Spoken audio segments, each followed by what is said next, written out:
Perkenalkan, nama saya Gaza Jaya Wijaya dari kelas PAIC NIM 21104010099 dari Prodi Pendidikan Agama Islam. Perkenalkan, nama saya Anissa Dita Nurfauzia, NIM 21104010094 dari Prodi Pendidikan Agama Islam kelas C.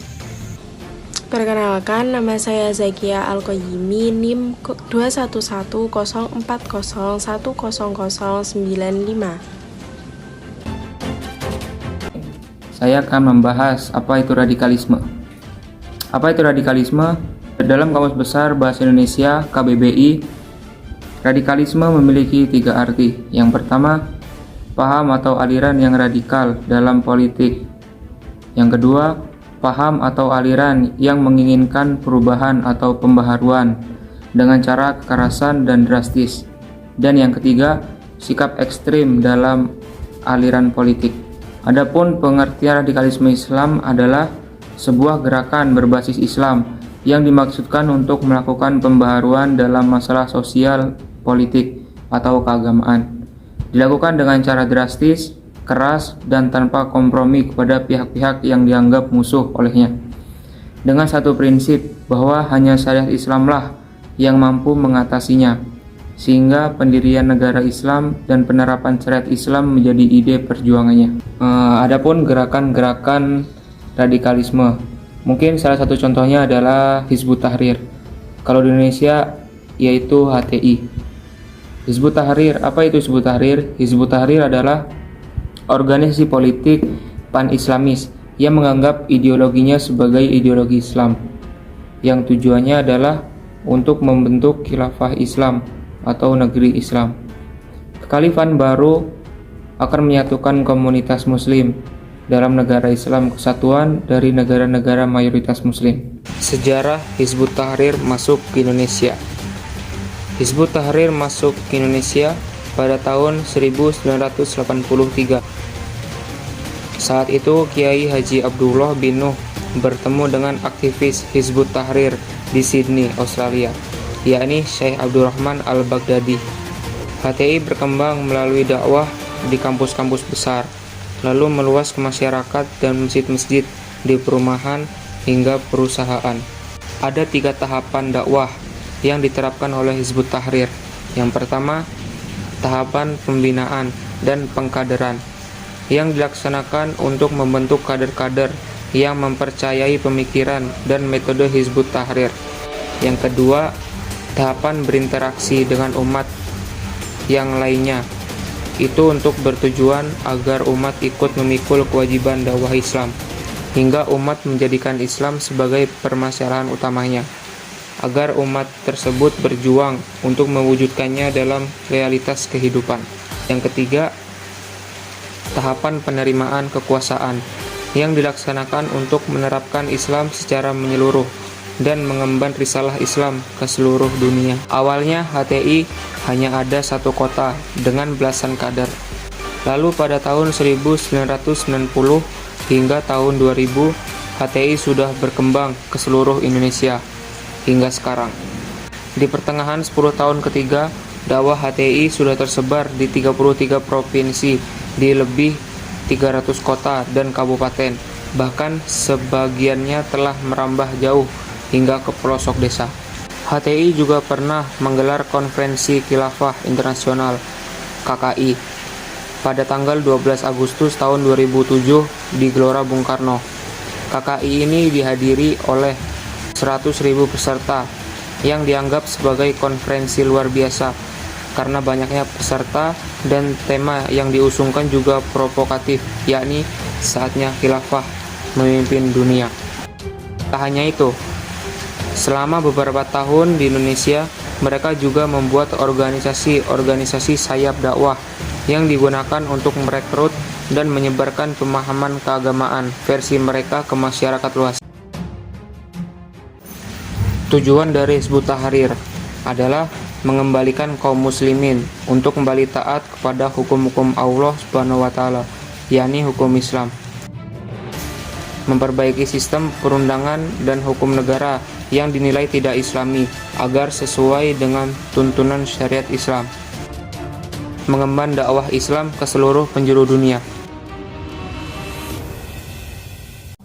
Gerakan Wahabi merupakan gerakan sosial keagamaan yang diprakarsai oleh Muhammad Ibnu Abdul Wahab, tokoh kelahiran Najd Arab yang lahir pada tahun 1115 Masehi.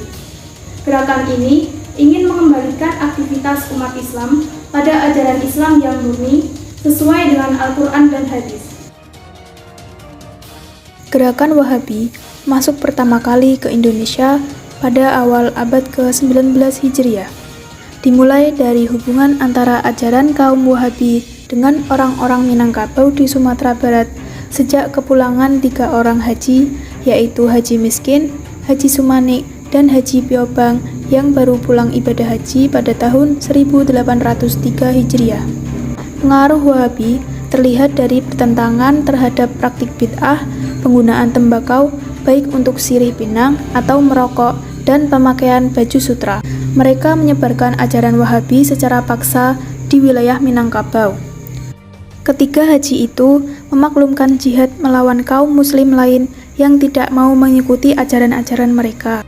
Sasaran mereka terutama kaum bangsawan Minang yang masih menjalankan praktik-praktik adat Minang. Akibatnya, perang saudara yang disebut sebagai Perang Paderi pecah di tengah masyarakat Minangkabau dan berakhir sekitar penghujung tahun 1830 Hijriah. Berbagai metode, antara lain, yang pertama memberikan beasiswa pada mahasiswa untuk belajar di universitas yang ada di Arab Saudi. Yang kedua, memberikan dana bantuan pada pesantren dengan tujuan memasukkan paham Wahabi. Yang ketiga, mencetak kader dengan pola fikir Wahabi. Dan yang keempat, membuat situs-situs tanya jawab agama. Tujuan gerakan Wahabi yaitu mengubah secara fundamental dalam ranah politik dan tatanan sosial sehingga tampak ekstrim dan sering berdampak pada kekerasan sosial yang meresahkan masyarakat serta mengidealkan Indonesia menjadi tatanan negara Islam. Gerakan radikalisme selanjutnya yaitu Gerakan Tarbiyah Ikhwanul Muslimin. Ikhwanul Muslimin atau biasa disingkat dengan IM dalam bahasa Arab yaitu Al-Ikhwan Al-Muslimun atau secara ringkas yaitu Al-Ikhwan. Dalam bahasa Melayu berarti saudara semuslim atau dalam bahasa Inggris yaitu Muslim Brotherhood. Merupakan suatu gerakan berdasarkan ideologi Islam yang jaringannya berskala antar bangsa yang mempunyai pengaruh di negara-negara di dunia. Nah, selanjutnya kita akan membahas sejarah berdirinya Gerakan Tarbiyah Ikhwanul Muslimin. Ikhwanul Muslimin adalah organisasi Islam tertua dan terbesar di Mesir. Gerakan ini didirikan oleh Hasan al-Banna pada tahun 1928. Dalam gerakan dan pemikirannya, Ikhwanul Muslimin mewakili masyarakat Mesir yang semakin resah akan ulah pemimpin Mesir, pemimpin politik Mesir, dan tokoh intelektual Mesir yang sekuler. Dan Ikhwanul Muslimin menjadi pionir bagi gerakan Islam lain di berbagai daerah negeri Muslim. Ikhwanul Muslimin mampu menyebar ke seluruh dunia lewat aktivitas politik yang dipadukan dengan kegiatan amal. Ikhwanul Muslimin memiliki berbagai kegiatan di bidang pendidikan yang dilandasi oleh paham Islam, seperti pendidikan ideologi atau at-tarbiyah akadiyah, pendidikan spiritual at-tarbiyah ar-ruhaniyah, pendidikan akhlak atau at-tarbiyah al-khuluqiyah, pendidikan sosial atau at-tarbiyah al-ijtamiyah, dan pendidikan intelektual at-tarbiyah al-aqliyah, dan pendidikan politik atau at-tarbiyah al-siyasah. Tujuan Gerakan Tarbiyah Ikhwanul Muslimin. Ikhwanul Muslimin pada awalnya dimaksudkan untuk menyebarkan nilai-nilai Islam, namun kemudian tumbuh menjadi gerakan politik. Selain itu, tujuan mereka adalah untuk mewujudkan sistem Islami kapanpun sistem ini terwujud dan siapapun orang yang mewujudkannya. Anggota Ikhwanul Muslimin siap menjadi prajurit dan pendukungnya. Sejalan dengan tujuan tersebut, cara pandang Ikhwanul Muslimin terhadap Islam tidaklah sederhana, karena menurut mereka Islam adalah the way of life atau jalan kehidupan. dan Islam merupakan ideologi yang menyeluruh untuk kehidupan abadi maupun kehidupan bermasyarakat, sehingga para anggota Ikhwanul Muslimin menganggap bahwa mereka mendukung prinsip demokrasi. Namun, pada dasarnya mereka bertujuan untuk membentuk negara baru yang didasarkan pada hukum Islam dan syariah. Ciri-ciri gerakan radikalisme. Yang pertama, menyatukan antara agama dan pemikiran. Yang kedua, teologisasi fenomena sosial dan alam. Yang ketiga, ketergantungan antara salaf dan tradisi. Keempat, fanatisme pendapat dan menolak dialog. Yang kelima, mengingkari dimensi historis. Selanjutnya ada faktor-faktor pemicu radikalisme. Ada beberapa faktor pemicu radikalisme. Yang pertama ada faktor pemikiran. Radikalisme dapat muncul dan berkembang karena pemikiran suatu kelompok yang mengharuskan pemikiran tersebut menjadi nyata, sekalipun menggunakan kekerasan untuk mencapai tujuan pemikiran tersebut. Yang kedua ada faktor ekonomi. Radikalisme bisa dipengaruhi oleh faktor permasalahan ekonomi karena manusia akan berusaha sekeras mungkin untuk memenuhi kebutuhan hidupnya, termasuk menyebarkan suatu paham atau ideologi dengan cara kekerasan.